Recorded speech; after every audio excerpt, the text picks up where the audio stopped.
धन्यवाद अध्यक्ष महोदय। मैं वक्फ संशोधन बिल का समर्थन करने के लिए आपके माध्यम से सम्मानित सदन के समक्ष अपने विचार रखा। महोदय, यह बिल धार्मिक स्वतंत्रता में हस्तक्षेप नहीं करता, बल्कि इस बिल के माध्यम से वक्फ संपत्तियों में मुस्लिम महिलाओं को शामिल कर धार्मिक स्वतंत्रता का विस्तार किया जा रहा है। इस प्रकार यह बिल नकारात्मक नहीं है, बल्कि सकारात्मक कदम है। इस बिल के द्वारा उन लोगों को अधिकार मिलेगा जिन्हें वक्फ संबंधी अपने मामलों में अधिकार नहीं मिल पाता था। महोदय, इस बिल के द्वारा वक्फ अल औलाद के संबंध में सुनिश्चित किया गया है कि मुस्लिम महिला के विरासत का अधिकार समाप्त नहीं किया जाना चाहिए। इस प्रकार की दान की हुई संपत्ति यदि सरकार के स्वामित्व में आती है तो जिले का जिलाधिकारी उसे विधवा महिलाओं या अनाथों के कल्याण में उपयोग कर सकेगा। इस प्रकार यह बिल वक्फ संपत्तियों का कल्याणकारी मार्ग प्रशस्त करने में सहायक सिद्ध होगा।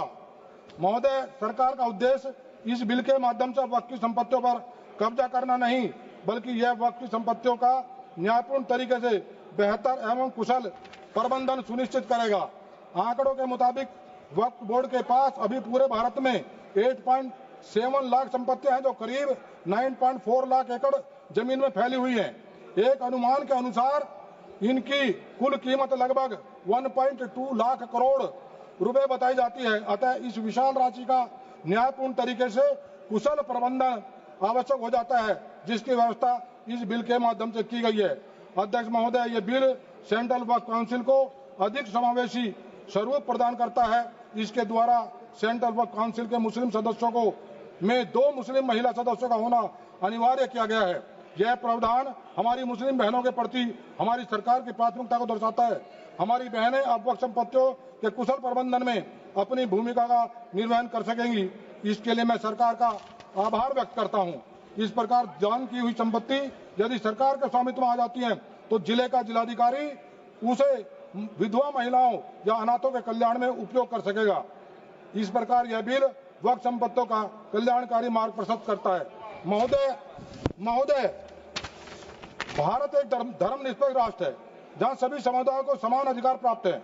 वक्फ संपत्तियां वर्षों से मुस्लिम समाज की शिक्षा, स्वास्थ्य और कल्याणकारी कार्यों के लिए एक मजबूत आधार रही है। लेकिन हमें यह स्वीकार करना होगा कि कुछ दशकों से वक्फ संपत्तियों के दुरुपयोग, अनाधिकृत कब्जे और भ्रष्टाचार की कई शिकायतें आई हैं।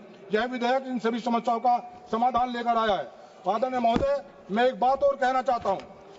जो अभी वक्फ विधेयक पर लोग कुछ चर्चा कर रहे हैं और इसका विरोध कर रहे हैं, वक्फ मुस्लिम समाज के उत्थान और तरक्की के लिए बनाया गया एक बेहतरीन इदारा है, परंतु विडंबना यह है कि यहाँ बड़े ओहदों पर बैठे और इसको चलाने वाले इसी समाज के लोग वक्फ के उत्थान और तरक्की के लिए काम न करके अपने व्यक्तिगत तथा अपने परिवार के लिए हित साधने में लगे हुए हैं। अगर समीक्षा की जाए तो जिन वक्फ पर सरकारी कंट्रोलर हैं वह वक्फ बहुत ही सुचारू रूप से काम कर रहे हैं। इसके विपरीत जिन वक्फ पर इसी समाज के लोग जैसे चेयरमैन, मुतवल्ली तथा अन्य पद पर आसीन है, वहां वक्फ में भ्रष्टाचार फैला हुआ है। अगर शिकायतें मिलती हैं कि चेयरमैन वक्फ की मुतवल्ली मोटी रकम वसूल कर बनाता है, वक्फ की बहुत कीमती जमीनों को अध्यक्ष मुतवल्ली द्वारा घूस लेकर बहुत कम किराए पर लीज पर दिया जाता है। मैंने बहुत लंबे समय से मैं देख रहा हूं, जो मेरे देखने में आया है, बड़े बड़े शहरों में जो बहुत बड़े बड़े कब्रिस्तान थे, आज वहां पर आलीशान बिल्डिंग बन गई। मुतवल्ली और चेयरमैन बोर्ड के उन्होंने मिलकर जो भूमाफिया है, भूमाफिया के साथ मिलकर बड़ी बड़ी कॉलोनियां विकसित कर दी। जो उससे धन अर्जित किया है वो पैसा कहाँ गया? जो गरीब मुस्लिम समाज में जो उनकी जो बेटियां हैं, गरीब बेटियां जिनकी शादियों में पैसा लगना चाहिए था, जो गरीब बच्चे जिनकी शिक्षा पैसा लगना चाहिए था, वो नहीं लगा। मैं सदन के माध्यम से, आपके माध्यम से मैं मांग करना चाहता हूं कि जो भ्रष्टाचार में लिप्त जिन्होंने, जो मुतवल्ली हैं और जो चेयरमैन रहे बोर्ड के, जिन्होंने कब्रिस्तानों को बड़ी बड़ी इमारतों में तब्दील किया है, जो उन्होंने अकुत संपत्ति अर्जित की है, उसके भ्रष्टाचार की जांच कराकर उनके विरुद्ध भी कार्रवाई की जानी चाहिए। आदरणीय महोदय, अंत में मैं 2 मिनट करेंगे। सरकार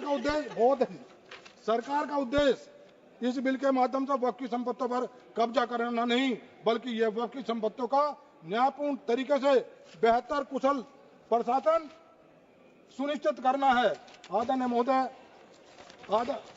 महोदय, अंत में मैं सदन से आग्रह करता हूं कि सभी सदस्य दलगत राजनीति से ऊपर उठकर इस संशोधन बिल के विधेयक का समर्थन करें। आदरणीय महोदय, धन्यवाद, आपने मुझे मौका दिया। धन्यवाद जी। डॉक्टर मोहम्मद जावेद।